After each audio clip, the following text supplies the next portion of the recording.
देशद्रोहियों के प्रकार।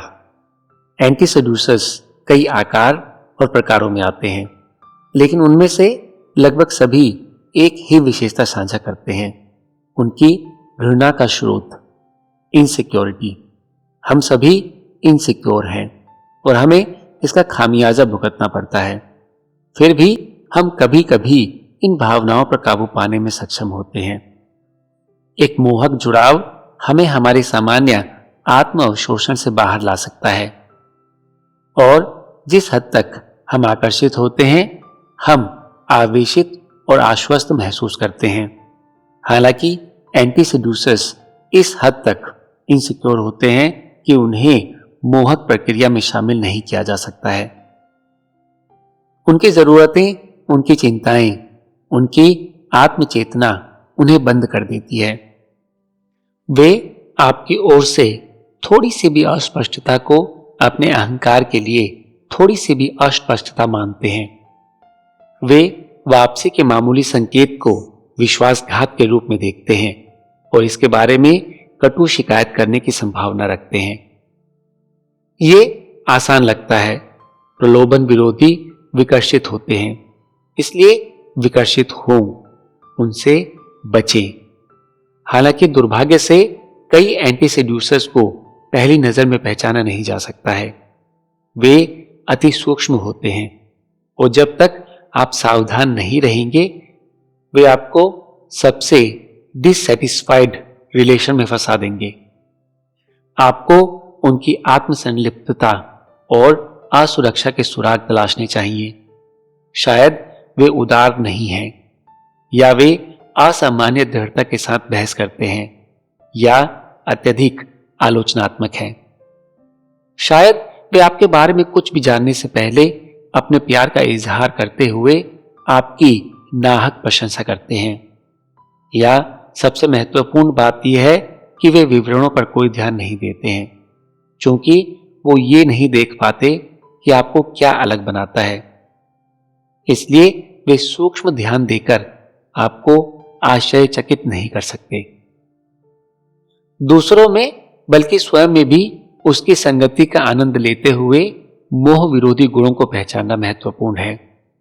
एक या दो एंटी सेड्यूसर्स होते हैं। जब तक वो उसे समय देती, वो आहें भरता और फूट फूट कर रोता, ये दिखाने के लिए कि उसे छोड़ने के कारण उसे कितनी पीड़ा हो रही है। और उसने उससे विनती की कि वो उसे कभी ना भूले। और फिर उसने कहा कि उसे सराय में उसके रहने का खर्चा देना चाहिए, क्योंकि उसने ही उसे बुलाया था और उसने इसे सही समझा, इसीलिए उसे इसमें शामिल नहीं होना चाहिए। उदाहरण के लिए, उदारता की कमी। अगर ये किसी व्यक्ति की एकमात्र गलती है, तो एक एंटी सेड्यूसर्स को संकेत देने की आवश्यकता नहीं है। लेकिन एक उदार व्यक्ति शायद ही कभी वास्तव में आकर्षक होता है। प्रलोभन का अर्थ है अपने आप को खोलना, भले ही केवल धोखे के प्रयोजनों के लिए। पैसा खर्च करके देने में असमर्थ होने का मतलब आमतौर पर सामान्य रूप से देने में असमर्थ होना है। उदारता पर मुहर लगाओ। ये सत्ता में बाधक और प्रलोभन में घोर पाप है। एंटी सेड्यूसर से शुरुआत में ही अलग हो जाना सबसे अच्छा है, इससे पहले कि वे अपना जाल आप में फंसा ले।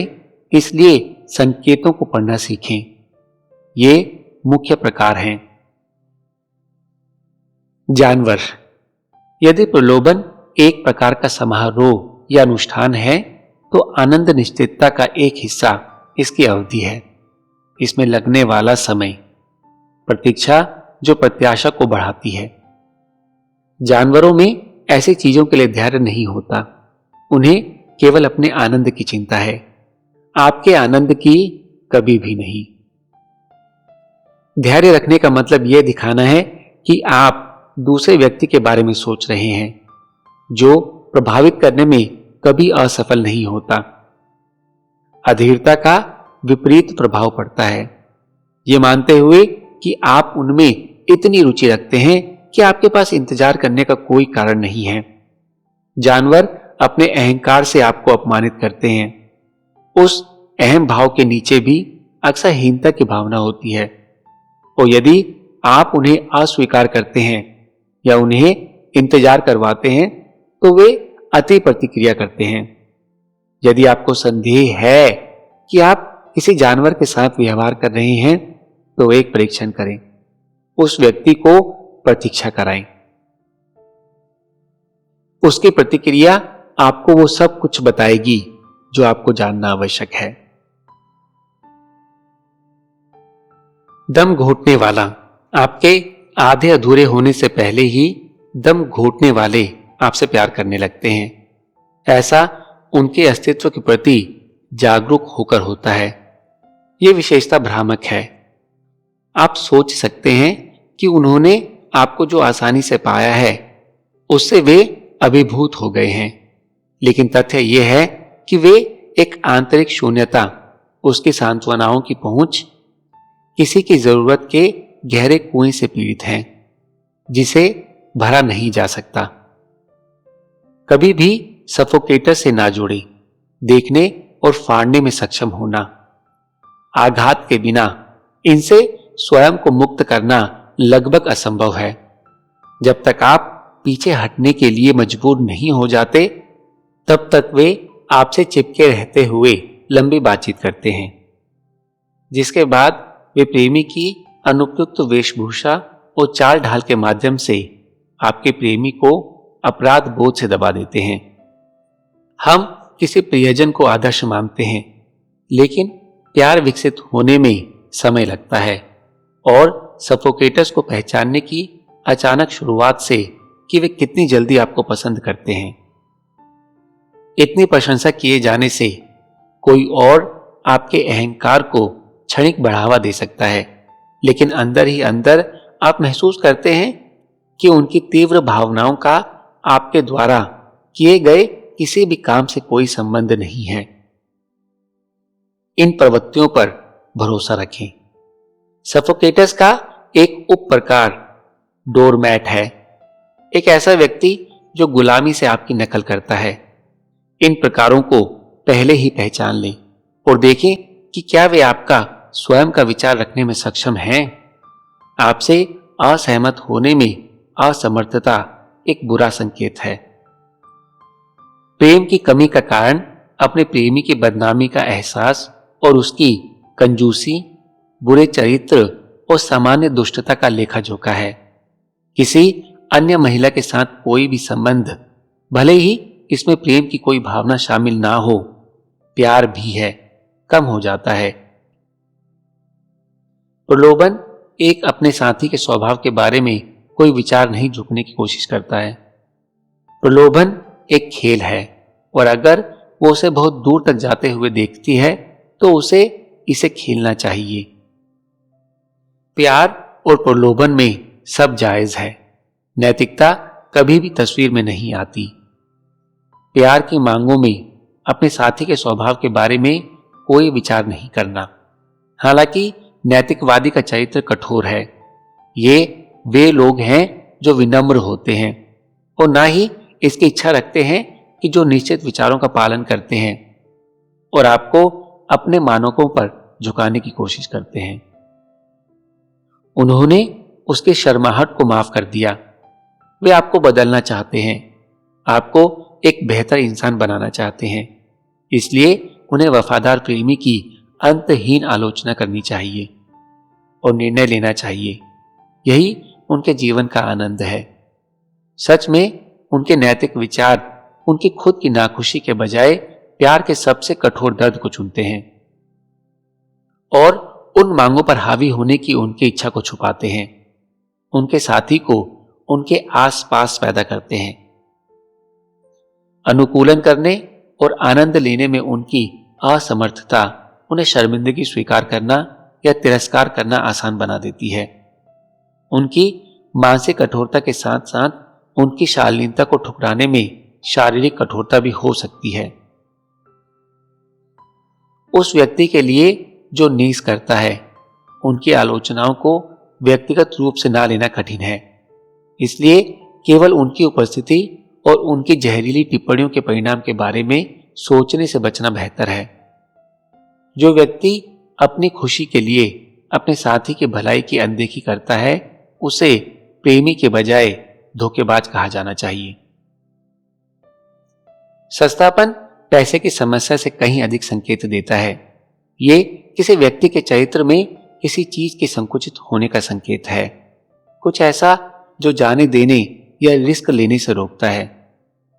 ये सर्वाधिक प्रतिमोहक है। अधिकांश कंजूस लोगों को यह एहसास ही नहीं होता कि उन्हें कोई समस्या है। वे वास्तव में कल्पना करते हैं कि जब वे किसी को मामूली सा टुकड़ा देते हैं तो वे उदार होते हैं। अपने आप पर गौर करें। आप जितना सोचते हैं उससे कहीं अधिक सस्ते हैं। अपने पैसे और स्वयं दोनों को अधिक स्वतंत्र रूप से देने का प्रयास करें और आप चयनात्मक उदारता में मोहक क्षमता देखेंगे। निसंदेह आपको अपनी उदारता को कंट्रोल में रखना चाहिए। बहुत अधिक देना हताशा का संकेत हो सकता है, जैसे कि आप किसी को खरीदने की कोशिश कर रहे हों। बम्बलर, भौरे आत्म जागरूक होते हैं और उनकी आत्मचेतना आपकी आत्मचेतना को बढ़ा देती है। पहले तो आप सोच सकते हैं कि वे आपके बारे में सोच रहे हैं, और इतना अधिक कि ये उन्हें अजीब लगता है। वास्तव में वे केवल अपने बारे में सोच रहे हैं, इस बात की चिंता कर रहे हैं कि वे कैसे दिखते हैं, या आपको लुभाने के उनके प्रयास के परिणामों के बारे में। उनकी चिंता आमतौर पर संक्रामक होती है। जल्द ही आप भी अपने बारे में चिंता करने लगेंगे। भौरे शायद ही कभी प्रलोभन के अंतिम चरण तक पहुंचते हैं, लेकिन अगर वे इतनी दूर पहुंच जाते हैं तो वे उसे भी उलझा देते हैं। प्रलोभन में मुख्य हथियार साहस है।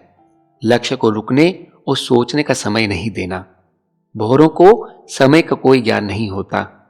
आपको उन्हें ट्रेन करने या शिक्षित करने का प्रयास करना मनोरंजक लग सकता है, लेकिन यदि वे एक निश्चित उम्र के बाद भी बम्बलर हैं तो मामला संभवतः निराशाजनक है। वे खुद से बाहर निकलने में असमर्थ हैं। द विंड बैग सबसे प्रभावी प्रलोभन दिखावे अप्रत्यक्ष कार्यों, शारीरिक लालच से प्रेरित होते हैं। शब्दों का अपना स्थान है, लेकिन बहुत अधिक बातचीत आमतौर पर जादू को तोड़ देती है, सतही मतभेदों को बढ़ा देती है और चीजों को कमजोर कर देती है। जो लोग बहुत अधिक बात करते हैं वे अक्सर अपने बारे में बात करते हैं। उन्होंने कभी भी उस आंतरिक आवाज को प्राप्त नहीं किया है जो आश्चर्य करती है। क्या मैं तुम्हें बोर कर रहा हूं? विंडबैग बनना एक गहरी जड़ें जमाए हुए स्वार्थ का मतलब है। इस प्रकार के लोगों को कभी भी बीच में ना रोकें या बहस ना करें। ये केवल उनकी व्यर्थता को बढ़ावा देता है। हर कीमत पर अपनी जुबान पर काबू रखना सीखें। रिएक्टर आपके प्रति नहीं बल्कि अपने अहंकार के प्रति बहुत अधिक संवेदनशील होते हैं। वे आपके हर शब्द और कार्य को उनके घमंड के संकेत के लिए खंगालते हैं। यदि आप रणनीतिक रूप से पीछे हट जाते हैं, जैसा कि आपको कभी कभी प्रलोभन में आना चाहिए, तो वे चिंतित होंगे और आप पर हमला करेंगे। उनमें रोने धोने और शिकायत करने की प्रवृत्ति होती है। ये दो बहुत ही विरोधी मोहक लक्षण हैं। उनके खर्च पर एक हल्का चुटकुला या कहानी सुनाकर उनका परीक्षण करें। हम सभी को खुद पर थोड़ा हंसने में सक्षम होना चाहिए, लेकिन रिएक्टर ये नहीं कर सकता। आप उनकी आंखों में आक्रोश पढ़ सकते हैं। अपने चरित्र में किसी भी प्रतिक्रियाशील गुण को मिटा दें। वे अनजाने में लोगों को विकर्षित करते हैं। वल्गेरियन उन विवरणों के प्रति असावधान है जो प्रलोभन में बहुत महत्वपूर्ण है। आप इसे उनकी व्यक्तिगत उपस्थिति में देख सकते हैं। उनके कपड़े किसी भी मानक से बेस्वाद होते हैं और उनके कार्यों में वे नहीं जानते कि कभी कभी खुद को कंट्रोल करना और अपने आवेगों के आगे झुकने से इनकार करना बेहतर होता है। वल्गर लोग सार्वजनिक रूप से कुछ भी कहते हुए बकवास करेंगे।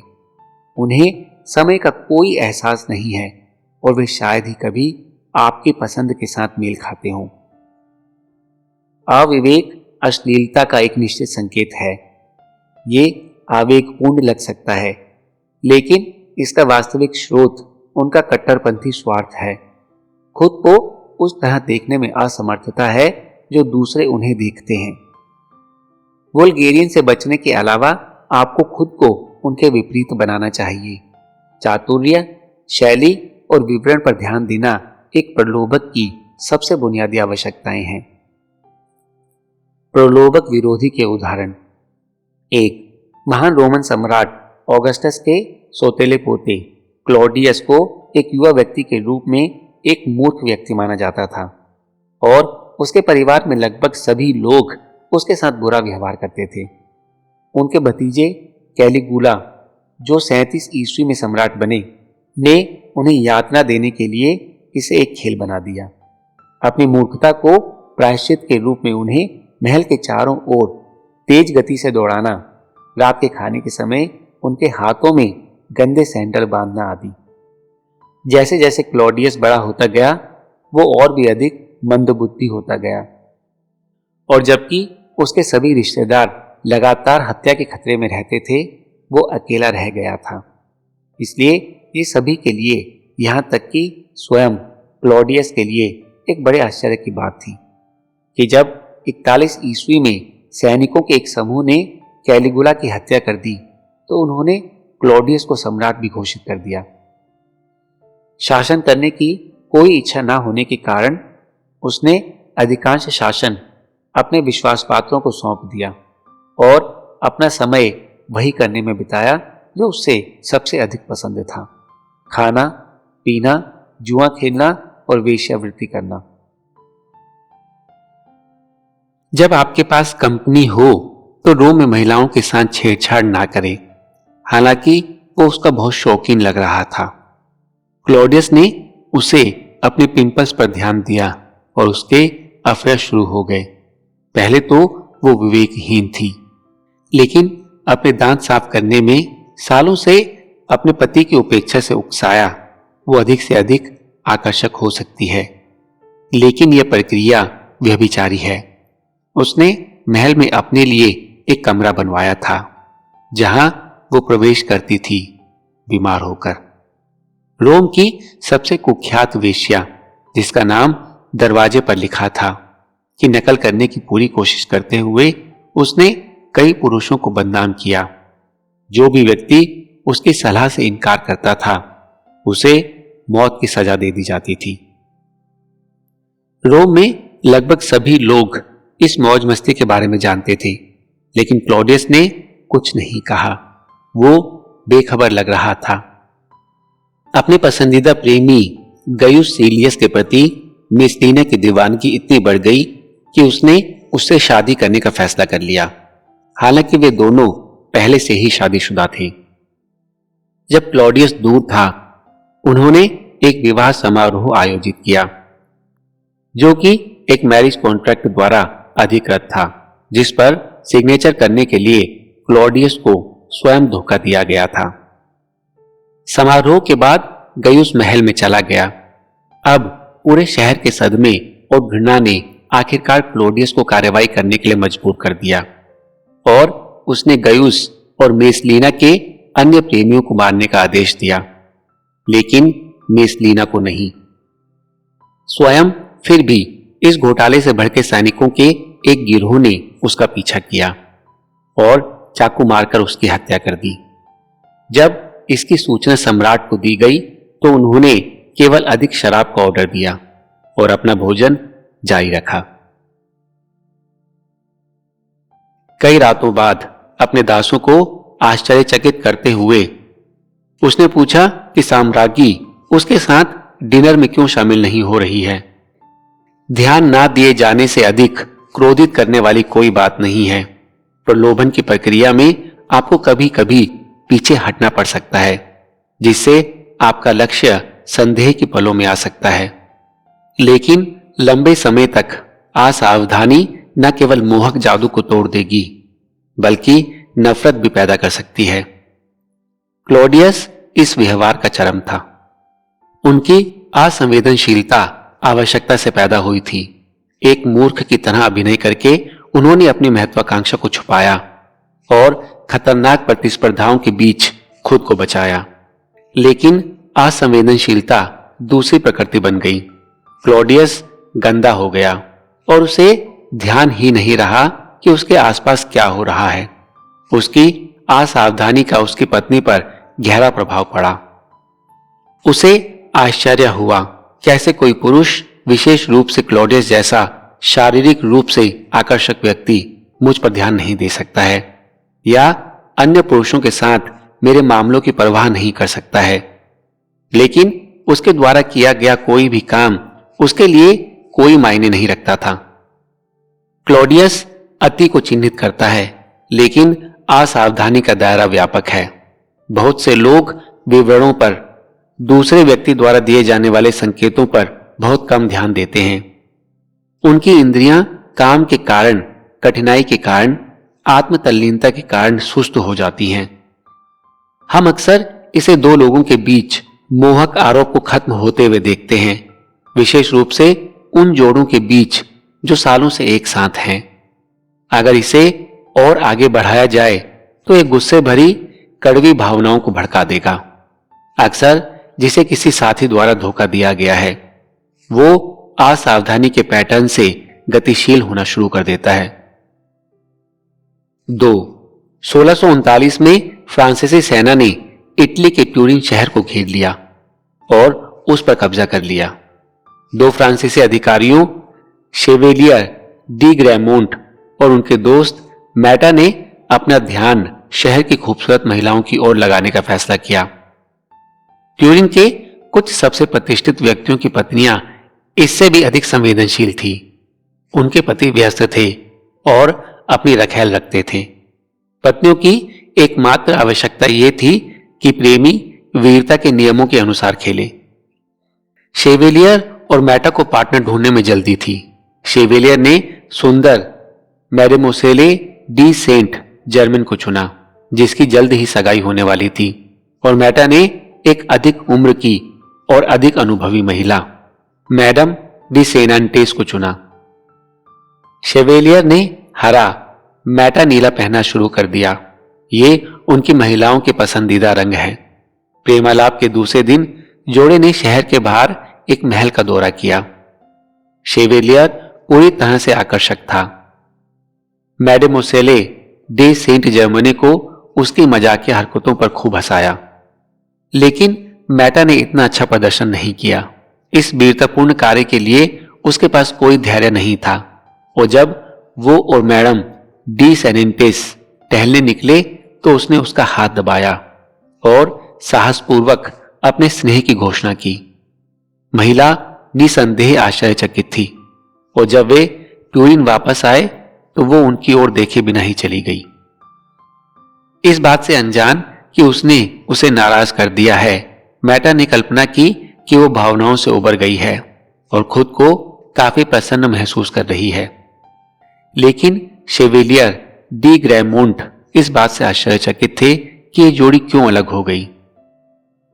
मैडम डी सेंटेस से मुलाकात की और उनसे पूछा कि ये कैसा चल रहा था। उसने उसे सच बताया। मैटा ने औपचारिकताएं पूरी कर ली थी और वो उसके साथ बिस्तर पर रहने के लिए तैयार थी। शेवेलियर हंसा और मन ही मन सोचा कि अगर वो प्यारी मैडम को लुभाने वाला होता तो मामलों को कितने अलग ढंग से प्रबंधित करता। अगले कुछ दिनों तक मैटा ने संकेतों को गलत पढ़ना जारी रखा। जैसा कि प्रथा की आवश्यकता थी, उन्होंने मैडम डी सेनेंटेस के पति से मुलाकात नहीं की। उसने उसके रंग नहीं पहने। जब दोनों एक साथ सवारी करते थे तो वो खरगोशों का पीछा करता था, जैसे कि वे अधिक दिलचस्प शिकार थे। और जब उसने नसवार लिया तो वो उसे कुछ देने में असफल रहा। इस बीच उन्होंने अपनी अग्रिम प्रगति जारी रखी। आखिरकार मैडम को बहुत गुस्सा आया और उन्होंने सीधे उनसे शिकायत की। मेटा ने माफी मांगी। उसे अपनी गलतियों का एहसास नहीं था। उसकी माफी से प्रेरित होकर महिला प्रेमालाप फिर से शुरू करने के लिए तैयार थी। लेकिन कुछ दिनों बाद, लुभाने के लिए कुछ छोटी छोटी बातों के बाद, मेटा ने एक बार फिर मान लिया कि वो बिस्तर के लिए तैयार है। उसे निराशा हुई। उसने पहले की तरह उसे मना कर दिया। मुझे नहीं लगता कि महिलाएं बहुत ज्यादा नाराज हो सकती हैं, मेटा ने शेवलियर से कहा। अगर कोई कभी कभी छोटी छोटी बातों को छोड़ देता है तो मुद्दे पर आता है, लेकिन मैडम डी सेंटेस का उससे अधिक कोई लेना देना नहीं था। और शेवेलियर डी ग्रेमोंट ने एक ऐसा अवसर देखा जिसे वो हाथ से नहीं जाने दे सकता था। उसने गुप्त रूप से उसके साथ ठीक से प्रेमालाप करके उसकी नाराजगी का फायदा उठाया और अंततः मेटा ने जो एहसान करने की कोशिश की थी उसे जीत लिया। जबरदस्ती करना, यह महसूस करने से अधिक मोहभंग विरोधी कुछ भी नहीं है कि किसी ने यह मान लिया है कि आप उसके हैं, कि आप संभवतः उसका विरोध नहीं कर सकते। इस तरह की दंभ की थोड़ी सी भी झलक प्रलोभन के लिए घातक है। आपको खुद को साबित करना होगा, अपना समय लेना होगा, अपने लक्ष्य का दिल जीतना होगा। शायद आपको डर हो कि धीमी गति से वो नाराज हो जाएगा या रुचि खो देगा। हालांकि इसकी अधिक संभावना है कि आपका डर आपकी अपनी असुरक्षा को दर्शाता है और इनसिक्योरिटी हमेशा मोह विरोधी होती है। सच तो यह है कि आप जितना अधिक समय लेंगे उतनी ही अधिक आप अपनी रुचि की गहराई दिखाएंगे और उतना ही गहरा जादू रचेंगे। कुछ औपचारिकताओं और समारोहों की दुनिया में प्रलोभन अतीत के कुछ अवशेषों में से एक है जो प्राचीन पैटर्न को बरकरार रखता है। ये एक अनुष्ठान है और इसके संस्कारों का पालन किया जाना चाहिए। जल्दबाजी आपकी भावनाओं की गहराई को नहीं बल्कि आपके आत्म अवशोषण की डिग्री को प्रकट करती है। कभी कभी किसी को प्यार में जल्दबाजी करना संभव हो सकता है, लेकिन आपको इस तरह के प्यार से मिलने वाले आनंद की कमी का ही बदला मिलेगा। यदि आप स्वाभाविक रूप से उतावले हैं तो इसे छिपाने के लिए हर संभव प्रयास करें। अजीब बात है कि आप खुद को रोकने में जो प्रयास करते हैं वो आपके लक्ष्य को बेहद आकर्षक लग सकता है। 3. 1730 के दशक में पेरिस में मेलकॉर नाम का एक युवक रहता था जो अपना पहला अफेयर शुरू करने की उम्र में ही था। उनकी मां की दोस्त मैडम डी लूर्से, जो लगभग 40 साल की विधवा थी, सुंदर और आकर्षक थी, लेकिन अछूत होने के लिए उनकी प्रतिष्ठा थी। एक लड़के के रूप में मेलकॉर उस पर मोहित हो गया था, लेकिन उसने कभी नहीं सोचा था कि उसका प्यार वापस मिलेगा। तो ये बड़े आश्चर्य और उत्साह के साथ था कि उसे एहसास हुआ कि अब जब वो काफी बूढ़ी हो गई थी तो मैडम डी लूर्से की कोमल शक्ल उसके प्रति मात्र प्रेम से कहीं अधिक का संकेत देती थी। 2 महीने तक मेलकॉर डी लूर्से की उपस्थिति में कांपता रहा। वो उससे डरता था, वो नहीं जानता था कि क्या करे। वो एक शाम एक हालिया नाटक पर चर्चा कर रहे थे। मैडम ने टिप्पणी की, एक पात्र ने कितनी अच्छी तरह से एक महिला से अपने प्यार का इजहार किया था। मेलकॉर की स्पष्ट असुविधा को ध्यान में रखते हुए उसने आगे कहा, अगर मैं गलत नहीं हूं तो एक घोषणा केवल इतना शर्मिंदगी भरा मामला प्रतीत हो सकती है क्योंकि आपको स्वयं एक घोषणा करनी है। मैडम डी लूर्से अच्छी तरह से जानती थी कि वो युवक की अजीबता का एक स्रोत थी, लेकिन वो चिढ़ाने वाली थी। उसने कहा, तुम्हें मुझे बताना ही होगा कि तुम्हें किससे प्यार है। अंततः मेलकॉर ने कबूल किया, वो वास्तव में मैडम ही थी जिसे वो चाहता था। उसकी मां की सहेली ने उसे सलाह दी कि वो उसके बारे में ऐसा ना सोचे, लेकिन उसने भी आह भरी और उसे एक लंबी और निस्तेज नजर से देखा। उसके शब्द कुछ और कहते थे। उसकी आंखें कुछ और। शायद वो उतनी अछूत नहीं थी जितना उसने सोचा था। हालांकि जैसे ही शाम समाप्त हुई, मैडम डिलूर्से ने कहा कि उन्हें संदेह है कि उनकी भावनाएं बनी रहेंगी, और उन्होंने युवा मेलकौर को परेशान कर दिया कि उसने अपने प्यार का बदला लेने के बारे में कुछ नहीं कहा था। अगले कुछ दिनों में मेलकौर ने बार बार डिलूर्से से उसके प्रति अपने प्यार का इजहार करने के लिए कहा, और उसने बार बार इनकार कर दिया। आखिरकार उस युवक ने निर्णय लिया कि उसका मामला निराशाजनक था और उसने हार मान ली। लेकिन कुछ रातों बाद उसके घर पर एक समारोह में उसकी पोशाक सामान्य से अधिक आकर्षक लग रही थी, और उसकी ओर देखकर उसके खून में हलचल मच गई। उसने उन्हें वापस कर दिया और उसके पीछे पीछे चला, जबकि उसने थोड़ी दूरी बनाए रखने का ध्यान रखा ताकि दूसरों को पता ना चले कि क्या हो रहा है। फिर भी वो ये व्यवस्था करने में भी कामयाब रही कि अन्य आगंतुकों के चले जाने पर वो बिना किसी संदेह के रह सके। जब वे अंततः अकेले हो गए तो उसने उसे सोफे पर अपने पास बैठाया। उसके मुंह से मुश्किल से बोली निकलती थी। चुप्पी असहज थी।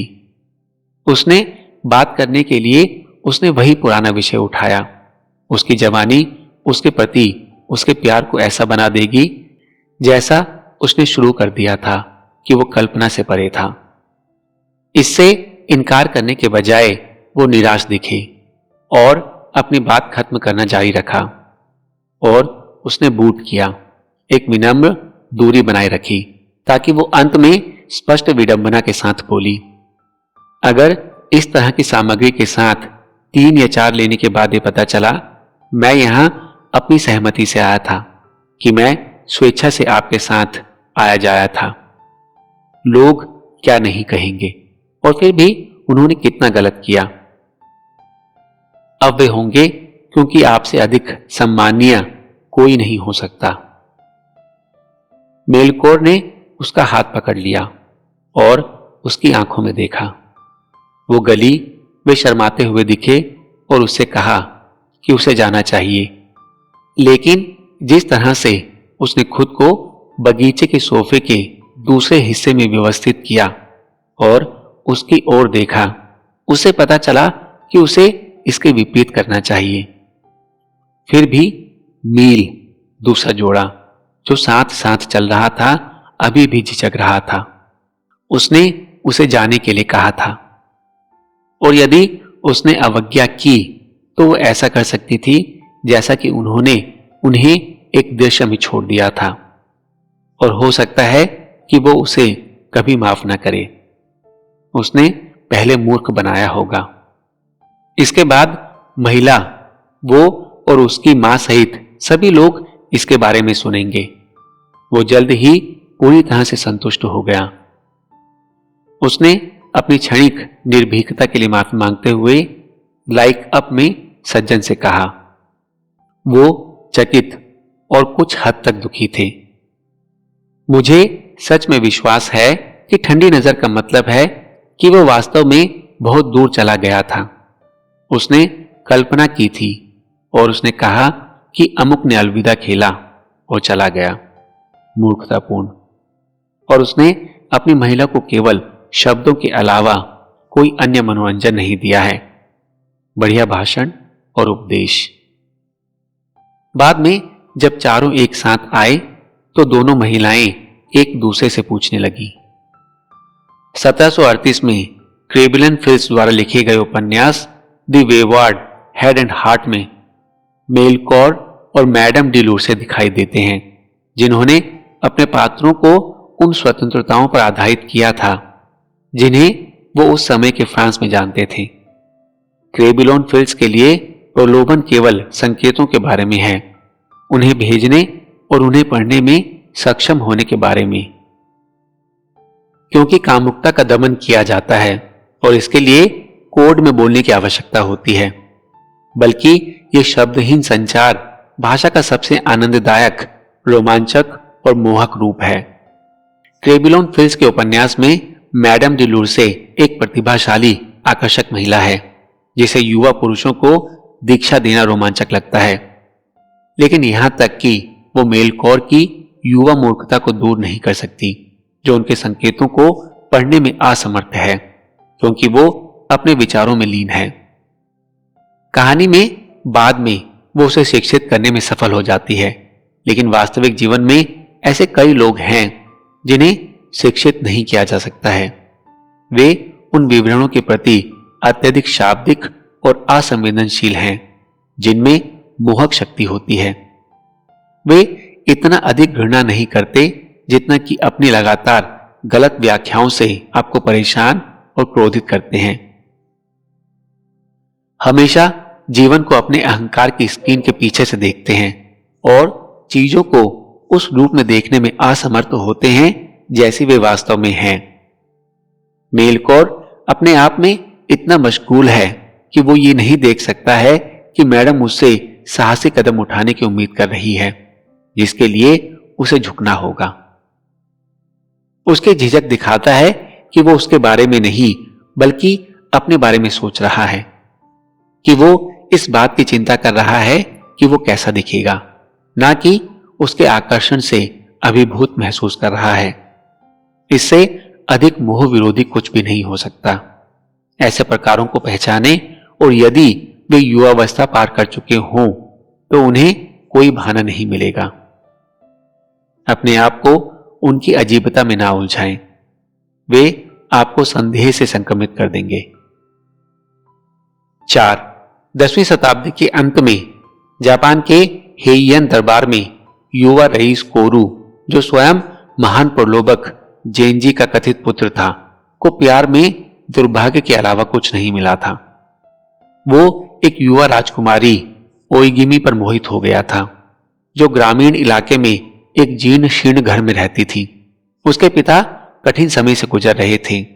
फिर एक दिन उसकी मुलाकात ओइगिमी की बहन नाकानोकिमी से हुई, जिससे उसे यकीन हो गया कि वो वही है जिससे वो वास्तव में प्यार करता था। भ्रमित होकर वो अदालत में लौट आया और कुछ समय तक बहनों से मिलने नहीं गया। फिर उनके पिता की मृत्यु हो गई। उसके तुरंत बाद ओइगिमी की मृत्यु हो गई। अब कोरू को अपनी गलती का एहसास हुआ। वो ओइगिमी से हमेशा प्यार करता था और वो इस निराशा से मर गई थी कि उसे उसकी परवाह नहीं थी। वो उससे फिर कभी नहीं मिलेगा। वो सब कुछ थी जिसके बारे में वो सोच सकता था। जब नाकानोकिमी उसके पिता और बहन की मृत्यु हो गई, अदालत में रहने के लिए आई, तो कोरू ने जिस घर में ओइगिमी और उसका परिवार रहता था उसे एक मंदिर में बदल दिया। एक दिन नाकानोकिमी ने कोरू की उदासी को देखकर उसे बताया कि एक तीसरी बहन ऊकीफ्यून थी, जो उसकी प्यारी ओइगिमी जैसी दिखती थी और दूर ग्रामीण इलाकों में छिपी रहती थी।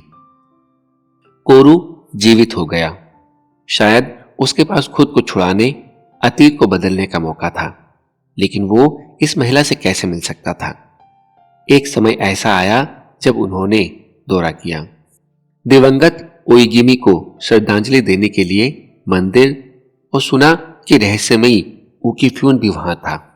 व्याकुल और उत्तेजित होकर वो दरवाजे की दरार से उसकी एक झलक पाने में कामयाब रहा। उसे देखते ही उसकी सांसें थम गई। हालांकि वो एक साधारण दिखने वाली देहाती लड़की थी, लेकिन कोरू की नजर में वो ओइगिमी का जीवित अवतार थी। इस बीच उसकी आवाज ऐसी थी, नाकानोकिमी की आवाज, जिससे वो भी प्यार करता था। उसकी आंखों में आंसू आ गए। कुछ महीनों बाद कोरू पहाड़ों में वो घर ढूंढने में कामयाब हो गया जहां ऊकीफ्यून रहता था। वो वहां उससे मिलने गया और उसे निराशा नहीं हुई। मैंने एक बार दरवाजे की एक दरार से तुम्हारी एक झलक देखी थी, उसने उससे कहा, और तब से तुम मेरे मन में बसी हो। फिर उसने उसे अपनी बाहों में उठाया और इंतजार कर रही गाड़ी में ले गया। वो उसे वापस मंदिर में ले जा रहा था और वहां की यात्रा से उसे ओइगिमी की छवि वापस मिल गई। उसकी आंखें फिर से आंसुओं से भर गई। उकीफ्यून को देखते हुए उसने चुपचाप उसकी तुलना ओइगिमी से की।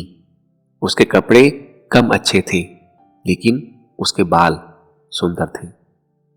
जब ओइगिमी जीवित थी तो उसने और कोरू ने एक साथ कोटो बजाया था, इसलिए एक बार मंदिर में वो कोटो को बाहर लाया।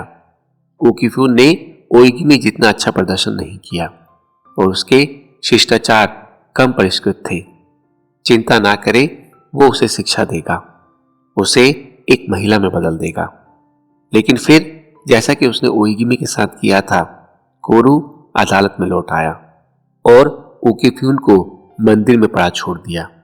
इससे पहले कि वो दोबारा उससे मिले, कुछ समय बीत गया। वो सुधर गई थी, पहले से अधिक सुंदर हो गई थी, लेकिन वो ओइगिमी के बारे में सोचना बंद नहीं कर सका। एक बार फिर उसने उसे अदालत में लाने का वादा करते हुए छोड़ दिया, लेकिन अधिक सप्ताह बीत गए और आखिरकार उसे खबर मिली कि उकीफ्यून गायब हो गई थी।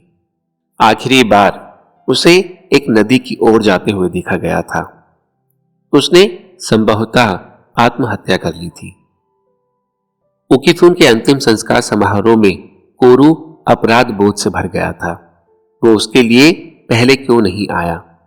वो बेहतर भाग्य की हकदार थी। कोरू और अन्य लोग 11वीं शताब्दी के जापानी उपन्यास द टेल ऑफ जेंजी में कुलीन महिला मुरासाकी शिकोबु द्वारा लिखे गए हैं। पात्र उन लोगों पर आधारित है जिन्हें लेखक जानता था, लेकिन कोरू का प्रकार हर संस्कृति और काल में दिखाई देता है। ये ऐसे पुरुष और महिलाएं हैं जो एक आदर्श साथी की तलाश में हैं। जो उनके पास है वो कभी भी बिल्कुल सही नहीं होता।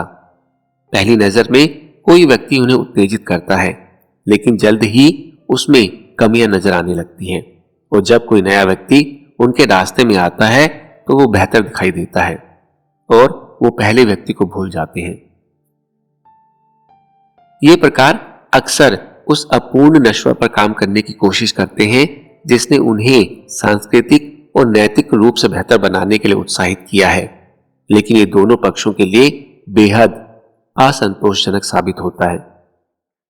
इस प्रकार के लोगों के बारे में सच्चाई ये नहीं है कि वे किसी आदर्श की खोज कर रहे हैं, बल्कि ये है कि वे स्वयं से निराशाजनक रूप से नाखुश हैं।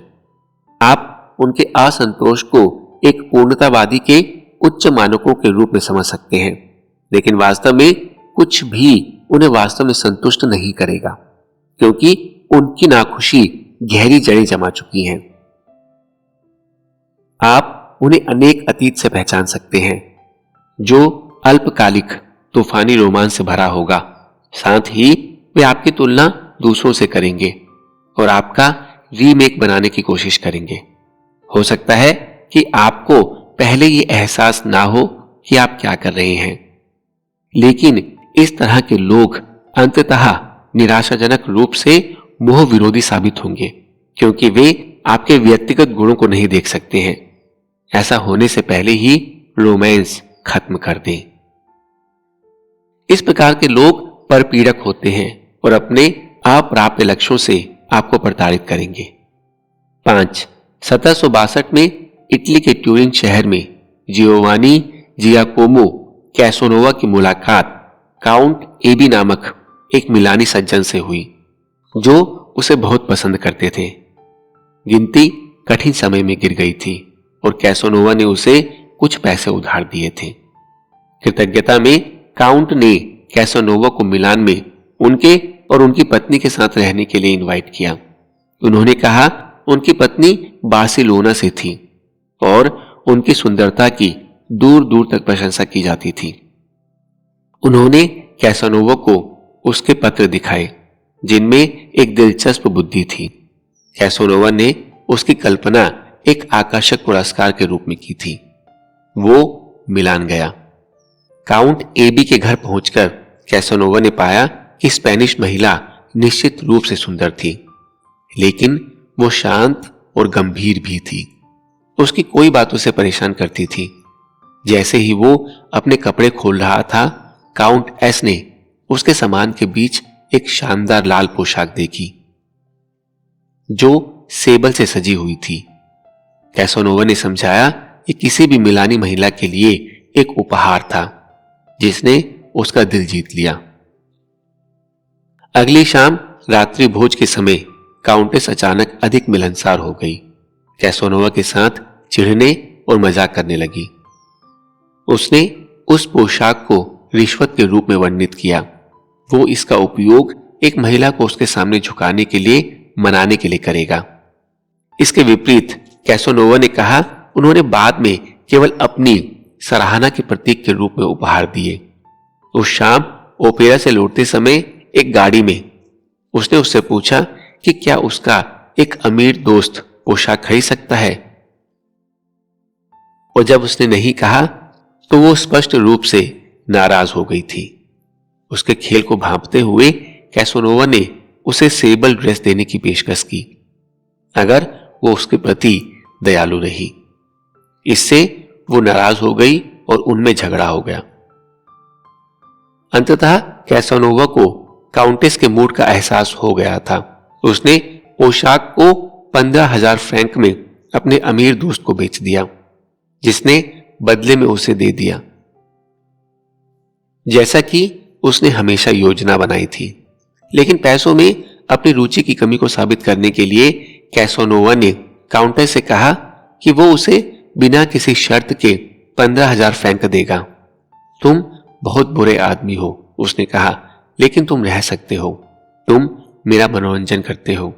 उसने अपना चुलबुला अंदाज फिर से शुरू कर दिया। लेकिन कैसोनोवा मूर्ख नहीं बना। ये मेरी गलती नहीं है मैडम, अगर आपके आकर्षण का मुझ पर इतना कम प्रभाव है। उसने उससे कहा, आपको सांत्वना देने के लिए यहां 15,000 फ्रैंक हैं। उसने पैसे मेज पर रख दिए और बाहर चला गया, जिससे काउंटेस क्रोधित हो गई और बदला लेने की कसम खाने लगी। जब कैसोनोवा पहली बार उस स्पेनिश महिला से मिला तो उसकी दो बातों ने उसे विकर्षित कर दिया। सबसे पहले उसका गौरव और लोभन के लेन देन में संलग्न होने के बजाय उसने एक पुरुष की अधीनता की मांग की। अभिमान आत्म आश्वासन को प्रतिबिंबित कर सकता है। ये संकेत दे सकता है कि आप दूसरों के सामने खुद को नीचा नहीं दिखाएंगे। हालांकि जैसा कि अक्सर होता है, यह हीन भावना से उत्पन्न होता है जो मांग करता है कि दूसरे आपके सामने खुद को नीचा दिखाएं। प्रलोभन के लिए दूसरे व्यक्ति के प्रति खुलापन, झुकने और अनुकूलन करने की इच्छा की आवश्यकता होती है। अत्यधिक अभिमान बिना किसी औचित्य के अत्यधिक मोह विरोधी है। कैसोनोवा को घृणा करने वाला दूसरा गुण काउंटेस का लालच था। उसके छोटे छोटे खेल केवल पोशाक पाने के लिए डिजाइन किए गए थे। उसे रोमांस में कोई दिलचस्पी नहीं थी। कैसोनोवा के लिए प्रलोभन एक हल्का फुल्का खेल था जिसे लोग अपने आपसी मनोरंजन के लिए खेलते थे। उनकी योजना में अगर एक महिला को पैसे और उपहार भी चाहिए तो ये ठीक था। वो उस इच्छा को समझ सकता था और वो एक उदार व्यक्ति था, लेकिन उन्हें यह भी लगा कि ये एक इच्छा थी। महिला को भेष बदलना चाहिए। उसे यह धारणा बनानी चाहिए कि वो जो चाह रही थी वो आनंद था। जो व्यक्ति स्पष्ट रूप से धन या अन्य भौतिक पुरस्कार की तलाश में है, वो केवल प्रतिकार कर सकता है। यदि आपका यही इरादा है, यदि आप आनंद के अलावा किसी और चीज की तलाश में हैं, पैसे के लिए, शक्ति के लिए, तो इसे कभी न दिखाएं। किसी गुप्त उद्देश्य का संदेह मोह विरोधी है। कभी भी किसी भी चीज से भ्रम को टूटने ना दे। 6. 1868 में इंग्लैंड की महारानी विक्टोरिया ने देश के नए प्रधानमंत्री विलियम ग्लैडस्टोन के साथ अपनी पहली निजी बैठक की मेजबानी की। वो उनसे पहले मिल चुकी थी और एक नैतिक निरंकुशवादी के रूप में उनकी प्रतिष्ठा को जानती थी। लेकिन ये एक समारोह था, खुशियों का आदान प्रदान। हालांकि ग्लैडस्टोन के पास ऐसी चीजों के लिए कोई धैर्य नहीं था। उस पहली मुलाकात में उन्होंने रानी को राज परिवार के बारे में अपना सिद्धांत समझाया। उनका मानना था कि रानी को इंग्लैंड में एक अनुकरणीय भूमिका निभानी थी, एक ऐसी भूमिका जिसे वो निभाने में हाल ही में असफल रही थी, क्योंकि वो अत्यधिक निजी थी। इस व्याख्यान ने भविष्य के लिए खराब माहौल तैयार कर दिया और चीजें और बदतर हो गई। जल्द ही विक्टोरिया को ग्लैडस्टोन के पत्र मिलने लगे, जिसमें इस विषय को और भी अधिक गहराई से संबोधित किया गया था। उनमें से आधे को उसने कभी पढ़ने की जहमत नहीं उठाई और जल्द ही वो अपनी सरकार के नेता के संपर्क से बचने के लिए वो सब कुछ करने लगी जो वो कर सकती थी। यदि उसे उससे मिलना होता तो वो मुलाकात को यथासंभव संक्षिप्त बनाती। इस हद तक उसने उसे कभी भी अपनी उपस्थिति में बैठने की अनुमति नहीं दी, यह आशा करते हुए कि उसकी उम्र का आदमी जल्द ही थक जाएगा और चला जाएगा। एक बार जब वो अपने दिल के प्रिय विषय पर जा रहा था तो उसने अपनी उदासीनता या जम्हाई के कारण आपकी आंखों में आ रहे आंसुओं पर ध्यान नहीं दिया। यहां तक कि सबसे सरल मुद्दों पर उनके ज्ञापन को उनके स्टाफ के एक सदस्य द्वारा उनके लिए सरल अंग्रेजी में अनुवाद करना होगा। सबसे बुरी बात यह थी कि ग्लैडस्टोन ने उनके साथ बहस की और उसके तर्कों ने उसे मूर्खतापूर्ण महसूस कराया। उसने जल्द ही अपना सिर हिलाना सीख लिया और वो जो भी अमूर्त बातें कहने की कोशिश कर रहा था उससे सहमत होने की कोशिश करने लगी। अपने सचिव को लिखे एक पत्र में खुद को तीसरे व्यक्ति के रूप में संदर्भित करते हुए उन्होंने लिखा, उन्हें हमेशा तरीके से अत्यधिक हठ और अहंकार महसूस होता था, जिसे उन्होंने कभी किसी और से अनुभव नहीं किया था और जो उन्हें सबसे अप्रिय लगता था। इन सालों में ये भावनाएं एक अनैच्छिक घृणा में कठोर हो गई। लिबरल पार्टी के प्रमुख के रूप में ग्लैडस्टोन के प्रतिद्वंदी कंजर्वेटिव पार्टी के प्रमुख बेंजामिन डिज़रायली थे। वो डिज़रायली को एक नैतिक, एक शैतान यहूदी मानता था। संसद के एक सत्र में ग्लैडस्टोन ने अपने प्रतिद्वंदी पर हमला बोला और एक के बाद एक अंक बटोरते हुए बताया कि उनके प्रतिद्वंदी की नीतियां किस ओर ले जाएंगी। वो बोलते बोलते क्रोधित हो गए, जैसा कि आमतौर पर तब होता था जब वे डिज़रायली के बारे में बात करते थे। उन्होंने स्पीकर की मेज को इतनी जोर से थपथपाया कि कलम और कागज उड़ गए। इस सब के दौरान डिज़रायली आधी नींद में लग रहा था। जब ग्लैडस्टोन ने काम पूरा कर लिया तो उसने अपनी आंखें खोली, अपने पैरों पर खड़ा हुआ और शांति से मेज तक चला गया। उन्होंने कहा, माननीय सज्जन ने बहुत जोश, बहुत वाक्पटुता और बहुत अहम हिंसा के साथ बात की है। फिर कुछ देर रुकने के बाद उसने कहा, लेकिन क्षति की भरपाई की जा सकती है, और वो जो कुछ भी गिरा था उसे इकट्ठा करने के लिए आगे बढ़ा। मेज से उठाए और उन्हें वापस अपनी जगह पर रख दे। इसके बाद का भाषण ग्लैडस्टोन के शांत और व्यंग्यात्मक विपरीतता के कारण और भी अधिक उत्कृष्ट था। संसद के सदस्य मंत्रमुग्ध थे और वे सभी सहमत थे कि उन्होंने दिल जीत लिया है। यदि डिज़रायली पूर्ण सामाजिक प्रलोभक और आकर्षक था तो ग्लैडस्टोन प्रलोभक विरोधी था। निसंदेह उनके समर्थक थे।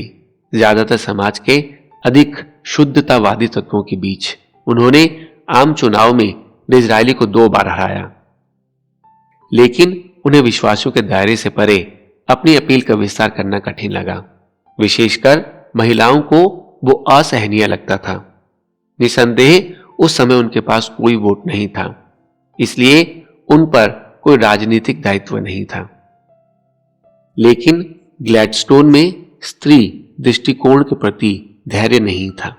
उन्होंने महसूस किया कि एक महिला को चीजों को एक पुरुष की तरह देखना सीखना होगा और उनके जीवन का उद्देश्य उन लोगों को शिक्षित करना था जिन्हें वो तर्कहीन मानते थे या भगवान द्वारा त्याग दिए गए थे। ग्लैडस्टोन को किसी की भी परेशानी बढ़ाने में देर नहीं लगी। ये उन लोगों का स्वभाव है जो कुछ सच्चाई के प्रति आश्वस्त हैं, लेकिन एक अलग दृष्टिकोण के लिए या किसी और के मनोविज्ञान से निपटने के लिए धैर्य नहीं रखते हैं। इस प्रकार के बदमाश होते हैं और अल्प अवधि में वे अक्सर अपना रास्ता बना लेते हैं, खासकर कम आक्रामक लोगों के बीच। लेकिन वे बहुत अधिक आक्रोश और अघोषित विरोध भड़काते हैं, जो अंततः उन्हें परेशान कर देता है। लोग अपने धार्मिक नैतिक रूप को समझते हैं, जो अक्सर सत्ता के खेल का एक आवरण होता है। नैतिकता शक्ति का एक रूप है। एक प्रलोभक कभी सीधे तौर पर अनुनय विनय नहीं करता, कभी अपनी नैतिकता का प्रदर्शन नहीं करता, कभी उपदेश नहीं देता या थोपता। सब कुछ सूक्ष्म, मनोवैज्ञानिक और अप्रत्यक्ष है। प्रलोभन विरोधी का उपयोग। एंटी सेड्यूसर्स के साथ उलझने से बचने का सबसे अच्छा तरीका उन्हें पहचानना है। उन्हें तुरंत और एक विस्तृत स्थान दे, लेकिन वे अक्सर हमें धोखा देते हैं। इस प्रकार के साथ जुड़ाव दर्दनाक होता है और इनसे अलग होना कठिन होता है, क्योंकि आप जितनी अधिक भावनात्मक प्रतिक्रिया दिखाते हैं, आप उतने ही अधिक व्यस्त लगते हैं। क्रोधित ना हो, यह केवल उन्हें प्रोत्साहित कर सकता है या उनकी मोह विरोधी प्रवृत्ति को बढ़ा सकता है। इसके बजाय दूर और उदासीन व्यवहार करें, उन पर ध्यान ना दें। उन्हें महसूस कराएं कि वे आपके लिए कितना कम महत्व रखते हैं। किसी भी प्रलोभक के लिए सबसे अच्छा इलाज अक्सर स्वयं ही प्रलोभक विरोधी होना होता है। क्लियोपैट्रा का उसके रास्ते में आने वाले हर आदमी पर विनाशकारी प्रभाव पड़ा। ऑक्टेवियस, भावी सम्राट ऑगस्टस, और वो व्यक्ति जो क्लियोपैट्रा के प्रेमी मार्क एंटनी को हराएगा और नष्ट कर देगा, उसकी शक्ति के बारे में अच्छी तरह से जानना था और हमेशा उनके साथ बेहद मिलनसार, अत्यधिक विनम्र होकर, लेकिन कभी भी दिखावा नहीं करके इसके खिलाफ अपना बचाव करता था। थोड़ी सी भी भावना, चाहे रुचि की हो या नापसंद की, दूसरे शब्दों में उसने उसके साथ ऐसा व्यवहार किया मानो वो कोई अन्य महिला हो। इस मोर्चे का सामना करते हुए वो अपनी पकड़ उसमें नहीं डाल सकती थी। ऑक्टेवियस ने इतिहास की सबसे अप्रतिरोध्य महिला के विरुद्ध प्रलोभन विरोधी को अपना बचाव बनाया। याद रखें, प्रलोभन ध्यान का खेल है। धीरे धीरे दूसरे व्यक्ति के दिमाग को अपनी उपस्थिति से भरना है। दूरी और असावधानी विपरीत प्रभाव पैदा करेगी और जरूरत पड़ने पर इसे एक रणनीति के रूप में इसका इस्तेमाल किया जा सकता है। अंत में, यदि आप वास्तव में विरोधी बनना चाहते हैं तो बस अध्याय की शुरुआत में सूचीबद्ध गुणों का दिखावा करें। खूब बातें करें, खासकर अपने बारे में। दूसरे व्यक्ति की पसंद के विपरीत पोशाक पहनना, विवरण पर ध्यान ना दें, दम घुटना इत्यादि। चेतावनी का एक शब्द बहस करने वाले प्रकार के विंड बैग के साथ कभी भी बहुत अधिक बात ना करें। शब्द केवल आग को भड़काएंगे। महारानी विक्टोरिया की रणनीति अपनाएं। सिर हिलाएं, सहमत दिखें, फिर बातचीत को छोटा करने का बहाना ढूंढें। यही एकमात्र बचाव है। द सेड्यूसर्स विक्टिम्स, 18वां प्रकार।